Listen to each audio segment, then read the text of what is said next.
Hello friends, welcome to my YouTube channel Anand classes. तो आज हम लोग देखने वाले हैं 2021 के करंट अफेयर के पार्ट 2। तो हम लोग स्टार्ट करते हैं। तो भाग 2 का ये पहला क्वेश्चन है और 1 से 25 तक के क्वेश्चन पार्ट 1 में मैं दे चुका हूँ, जिसका लिंक मैं डिस्क्रिप्शन में दे दूँगा, आप लोग देख लेंगे। और इसका मैं पहला क्वेश्चन स्टार्ट करता हूँ। क्वेश्चन है, वित्तीय स्थिरता रिपोर्ट FSR किस संगठन द्वारा जारी की जाती है? तो इसका आंसर है भारतीय रिजर्व बैंक। तो इसके बारे में हम लोग विस्तृत रूप से जानेंगे कि भारतीय रिजर्व बैंक द्वारा जारी वित्तीय स्थिरता रिपोर्ट FSR ने भविष्यवाणी की है कि भारत के बैंकों की सरल गैर निष्पादित संपत्ति सितंबर 2021 तक बढ़कर 13.5% हो सकती है, जो सितंबर 2020 से 7.5% के स्तर से थी। नेक्स्ट क्वेश्चन है, केंद्रीय मंत्रिमंडल ने वैज्ञानिक और तकनीकी सहयोग पर किस देश के साथ समझौता ज्ञापन को मंजूरी दी है? तो इसका आंसर है संयुक्त अरब अमीरात। तो इसके बारे में जानते हैं हम लोग। केंद्रीय मंत्रिमंडल ने हाल ही में भारत और संयुक्त अरब अमीरात के बीच वैज्ञानिक और तकनीकी सहयोग पर एक समझौता ज्ञापन MOU को मंजूरी दी है। देशों का लक्ष्य सुनामी पूर्व चेतावनी केंद्र TEWC का समर्थन करना भी है। तो अगला क्वेश्चन है, टेलीविज़न रेटिंग एजेंसियों द्वारा दिशा निर्देशों की समीक्षा के लिए केंद्र द्वारा गठित समिति के अध्यक्ष कौन थे? तो इसका आंसर है शशि एस वेम्पति। शशि एस वेम्पति। इसके बारे में जानते हैं हम लोग। केंद्र सरकार ने प्रसार भारती के CEO शशि एस वेम्पति की अध्यक्षता में टेलीविज़न रेटिंग एजेंसियों पर दिशा निर्देशों की समीक्षा के लिए एक समिति का गठन किया है। समिति ने हाल ही में सूचना एवं प्रसारण मंत्रालय को अपनी रिपोर्ट सौंपी है। मंत्रालय रिपोर्ट में समिति द्वारा की गई सिफारिशों का मूल्यांकन करेगा। तो अगला क्वेश्चन है, RBI की वित्तीय स्थिरता रिपोर्ट के अनुसार कॉरपोरेट दिवाला के समाधान के लिए औसत समय क्या है? तो इसका आंसर है 433 दिन। इसके बारे में जानते हैं हम लोग कि भारतीय रिजर्व बैंक ने हाल ही में अपनी वित्तीय स्थिरता रिपोर्ट जारी की थी।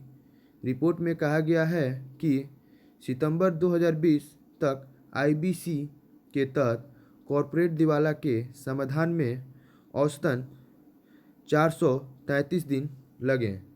2019 में लॉन्च किए गए insolvency and bankruptcy code IBC के अनुसार इंसॉल्वेंसी को हल करने की अधिकतम समय 330 दिन है।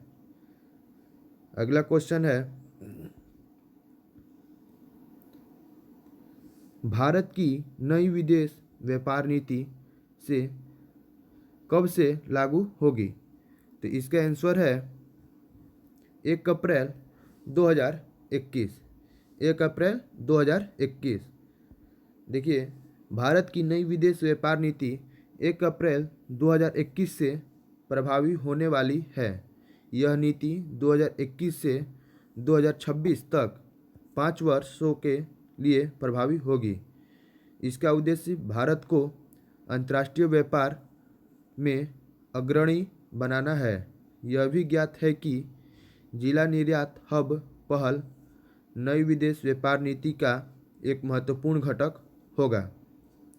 तो अगला क्वेश्चन है, भारत के प्रधानमंत्री ने हाल ही में मेट्रो सेवा की आधारशिला रखी और किस राज्य में 8 ट्रेनों को झंडी दिखाकर रवाना किया? तो इसका आंसर है गुजरात। गुजरात। देखिए, भारत के प्रधानमंत्री नरेंद्र मोदी ने अहमदाबाद मेट्रो रेल परियोजना चरण 2 और सूरत मेट्रो रेल परियोजना की आधारशिला रखी। लेकिन मेट्रो परियोजना को पर्यावरण के अनुकूल मास रैपिड ट्रांजिट सिस्टम कहा जाता है। प्रधानमंत्री ने गुजरात में केवड़िया के जोड़ने वाली 8 ट्रेनों को भी हरी झंडी दिखाई, जहां स्टैचू ऑफ यूनिटी स्थित है। तो नेक्स्ट क्वेश्चन है, हाल ही में प्रधानमंत्री द्वारा घोषित स्टार्टअप इंडिया सीड फंड का कोष क्या है? इसका आंसर है 1000 करोड़ रुपए। देखिए, स्टार्टअप इंडिया इंटरनेशनल समिति के अवसर पर प्रधानमंत्री नरेंद्र मोदी ने 1000 करोड़ रुपए के कोष के साथ startup India seed fund launch करने की घोषणा की। फंड का उद्देश्य स्टार्टअप्स के लिए प्रारंभिक पूंजी प्रदान करना है, जो नए स्टार्टअप की स्थापना को बढ़ावा देगा और उनके विकास को बढ़ावा देगा। ब्रह्म शिखर सम्मेलन ने वर्ष 2016 में शुरू की गई स्टार्टअप इंडिया पहल की 5वीं वर्षगांठ को चिन्हित किया। अगला क्वेश्चन है, WV हब भारत का पहला राज्य के नेतृत्व वाला इनक्यूबेटर किस भारतीय राज्य की पहल थी? तो इसका आंसर है तेलंगाना। तेलंगाना। देखिए, WV हब भारत का पहला राज्य के नेतृत्व वाला इनक्यूबेटर 2017 में तेलंगाना द्वारा महिला उद्यमिता को बढ़ावा देना के लिए लॉन्च किया गया था। इसने हाल ही में गुजरात के आई हब के साथ अपनी साझेदारी की घोषणा की है, ताकि धन जुटाने में स्टार्टअप को प्रोत्साहित और समर्थन किया जा सके। दोनों राज्यों में महिला उद्यमियों के लिए इंक्यूबेशन कार्यक्रम आयोजित किए जाएंगे। दोनों राज्यों में सरकार समर्थित एक्सपोजर दौरे भी प्रदान किए जाएंगे। नेक्स्ट क्वेश्चन है, कैबिनेट ने सौर ऊर्जा में भारत और किस देश के बीच समझौता ज्ञापन को मंजूरी दी? तो इसका आंसर है उज्बेकिस्तान। उज्बेकिस्तान। देखिए, केंद्रीय मंत्रिमंडल ने ऊर्जा सहयोग के लिए भारत और उज्बेकिस्तान के बीच एक समझौता ज्ञापन MOU पर हस्ताक्षर करने को मंजूरी दी। समझौता ज्ञापन के तहत दोनों देश सौर फोटोवोल्टिक भंडारण प्रौद्योगिकियों और प्रौद्योगिकी हस्तांतरण जैसे क्षेत्रों में अनुसंधान और पायलट परियोजनाओं की पहचान करेगा। राष्ट्रीय सौर ऊर्जा संस्थान NIACE नवीन और नवीकरणीय ऊर्जा मंत्रालय परियोजनाओं में शामिल है। नेक्स्ट क्वेश्चन है, भारत ने नौसेनाओं के बीच पनडुब्बी बचाव सहायता और सहयोग के लिए किस देश के साथ समझौते पर हस्ताक्षर किए? तो इसका आंसर है सिंगापुर। रक्षा मंत्री राजनाथ सिंह ने रक्षा मंत्री सिंगापुर के साथ 5वीं भारत सिंगापुर रक्षा मंत्रियों की वार्ता की सह अध्यक्षता की। वार्ता के दौरान भारतीय नौसेना और सिंगापुर नौसेना के बीच पनडुब्बी बचाव सहायता और सहयोग पर कार्यान्वयन समझौते पर हस्ताक्षर किए गए। नेक्स्ट क्वेश्चन है, हाल ही में चर्चा में रहा ड्रैगन फ्रूट किस क्षेत्र का मूल निवासी है? तो इसका आंसर है अमेरिका। क्या? अमेरिका। देखिए, ड्रैगन फ्रूट एक जंगली कैक्टस प्रजाति है जो अमेरिका के मूल निवासी हैं और इसे उन क्षेत्रों में पिठैया कहा जाता है। फल देने वाली प्रजातियों को पहली बार 1990 के बाद भारत में पेश किया गया था। गुजरात, तमिलनाडु, पश्चिम बंगाल सहित भारत के कई राज्य फलों की खेती करते हैं। हालांकि भारत अपनी मांग को पूरा करने के लिए फल का आयात करता है। हाल ही में गुजरात राज्य सरकार ने ड्रैगन फ्रूट का नाम बदलकर कमलम करने का प्रस्ताव रखा। नेक्स्ट क्वेश्चन है,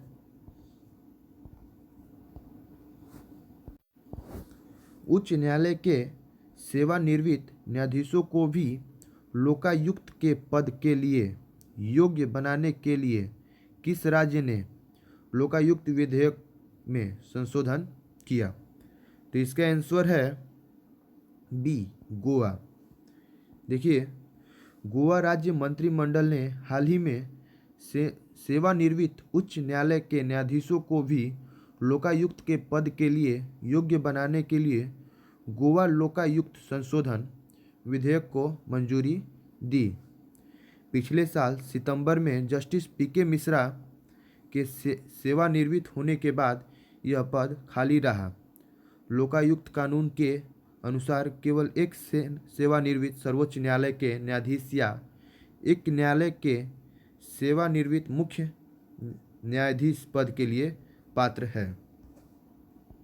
अगला क्वेश्चन है, नामरूप जो हाल ही में अपने यूरिया संयंत्र के लिए चर्चा में था किस राज्य में स्थित है? तो इसका आंसर है ए, असम। देखिए, नामरूप असम राज्य के दक्षिण पूर्वी भाग में स्थित एक शहर है। हाल ही में नामरूप में आगामी यूरिया संयंत्र के संबंध में रसायन एवं उर्वरक मंत्रालय द्वारा एक बैठक आयोजित की गई थी।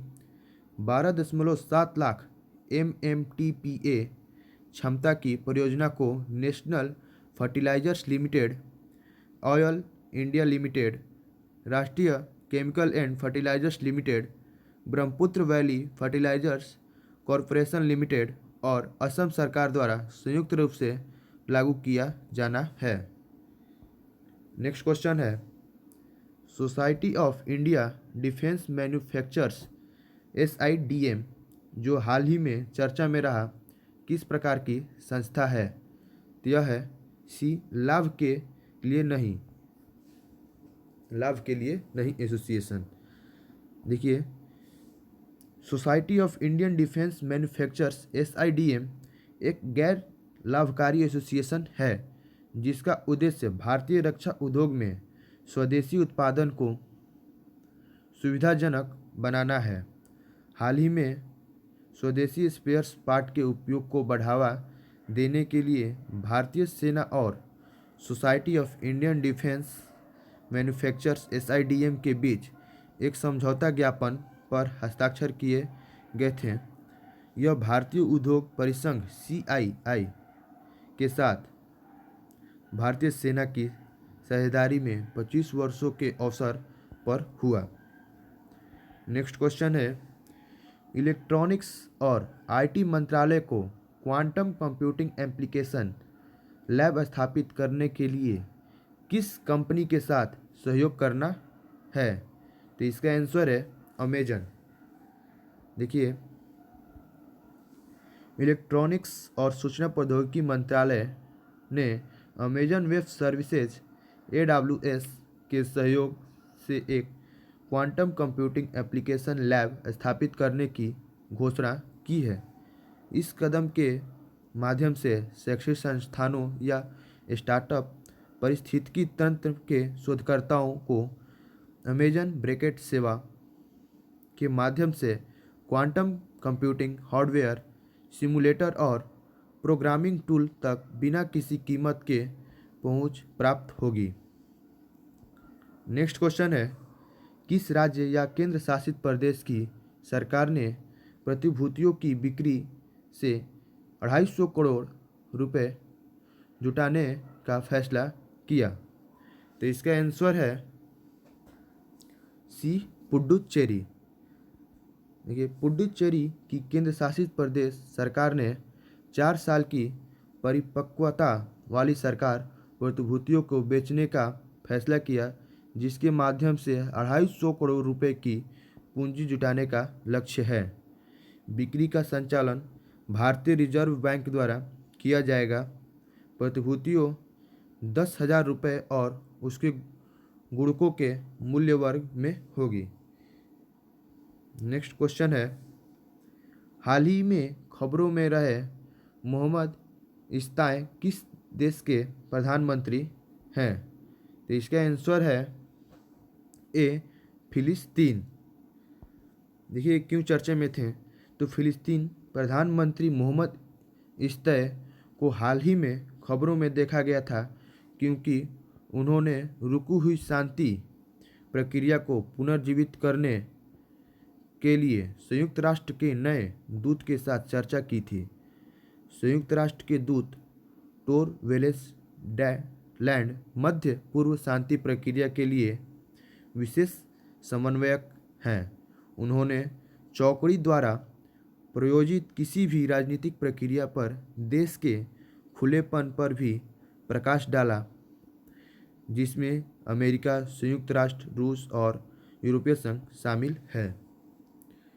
अगला क्वेश्चन है, कोविड-19 दुनिया में सामाजिक आर्थिक चुनौतियों पर संयुक्त राष्ट्र के उच्च स्तरीय सलाहकार बोर्ड का हिस्सा बनने के लिए किस भारतीय अर्थशास्त्री को चुना गया है? तो इसका आंसर है सी जयति घोष।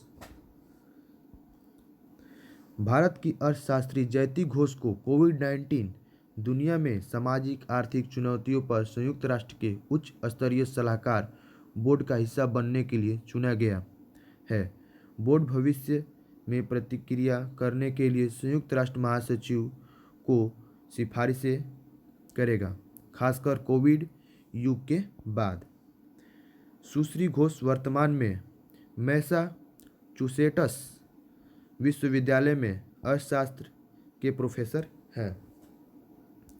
नेक्स्ट क्वेश्चन है, कौन सा संगठन विश्व आर्थिक स्थिति और संभावनाएं 2021 जारी करता है? तो इसका आंसर है संयुक्त राष्ट्र।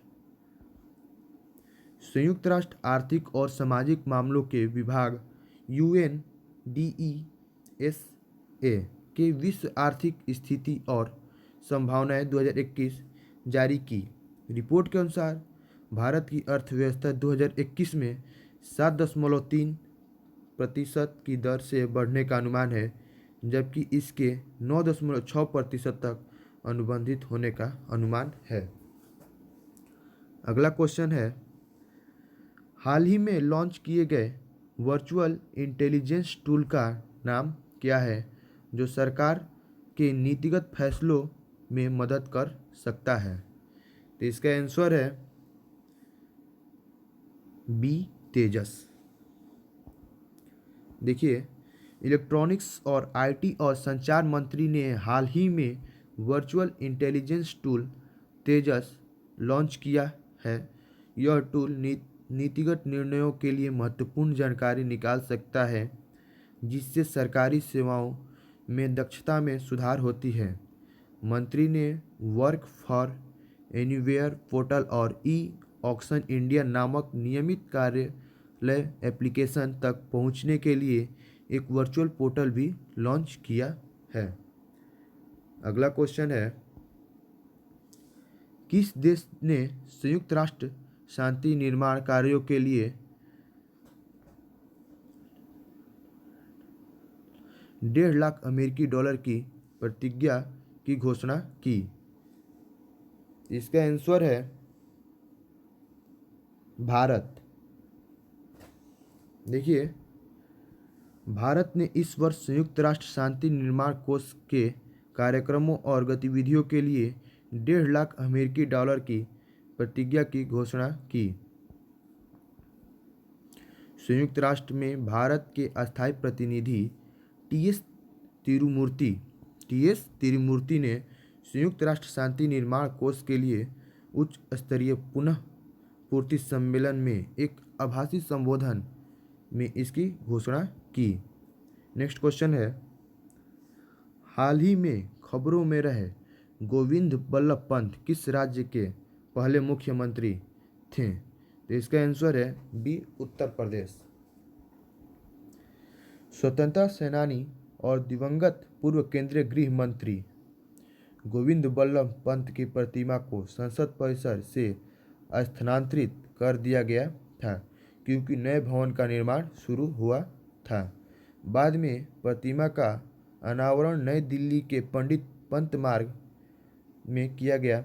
वह 1950 से 1954 तक उत्तर प्रदेश राज्य के पहले मुख्यमंत्री भी थे। उन्होंने भारत के सर्वोच्च सम्मान भारत रत्न से भी सम्मानित किया गया था। नेक्स्ट क्वेश्चन है, मित्र देशों को कोविड-19 के टीके पहुंचाने की भारत की पहल का क्या नाम है? तो वैक्सीन मैत्री। वैक्सीन मैत्री। भारत की वैक्सीन मैत्री पहल के तहत अनुदान सहायता के रूप में श्रीलंका को कोविशील्ड टीकों की 50 लाख खुराक भेजने के लिए तैयार है। इस पहल के तहत भारत पहले ही मालदीव, नेपाल, मॉरिशस सहित आसपास के 7 देशों को लगभग 50 लाख खुराक दे चुका है। वैक्सीन मैत्री या वैक्सीन फ्रेंडशिप पहल 20 जनवरी को शुरू की गई थी। अगला क्वेश्चन है, किस देश ने new variant assessment platform launch किया है? तो इसका आंसर है यूके यानी ब्रिटेन। यूनाइटेड किंगडम यूके ने एक नया वेरिएंट असेसमेंट प्लेटफॉर्म लॉन्च किया है जिसका इस्तेमाल नए वेरिएंट कोविड-19 वायरस की पहचान के लिए किया जाएगा। यह यूके के पास जीनोमिक्स विशेषज्ञता का उपयोग करता है और उन देशों द्वारा उपयोग के लिए समर्पित किया गया है जिसके पास नए कोविड वायरस उपभेदों की पहचान करने के लिए पर्याप्त संसाधन नहीं है। अगला क्वेश्चन है, किस राज्य ने हाल ही में पेट्रोल और डीजल के लिए मूल्यवर्धित कर दर में 2% की कमी की है? तो इसका आंसर है ए, राजस्थान। देखिए, राजस्थान की राज्य सरकार ने हाल ही में पेट्रोल और डीजल पर मूल्यवर्धित कर वैट में 2% की कमी की है। इससे राज्य में ईंधन की कीमतों में ढील दी गई है। हाल ही में राज्य की प्रीमियम पेट्रोलियम की कीमत 100 रुपये को पार कर गई है। भारत में पेट्रोल, डीजल और अन्य ईंधन को वस्तु एवं सेवा कर यानी जीएसटी के दायरे से बाहर रखा गया है। वर्तमान में राज्य सरकारें इन ईंधनों पर वैट निर्धारित करती हैं। और जो स्टूडेंट नए हैं, मेरे चैनल को लाइक, सब्सक्राइब और शेयर जरूर करें। Thanks for watching.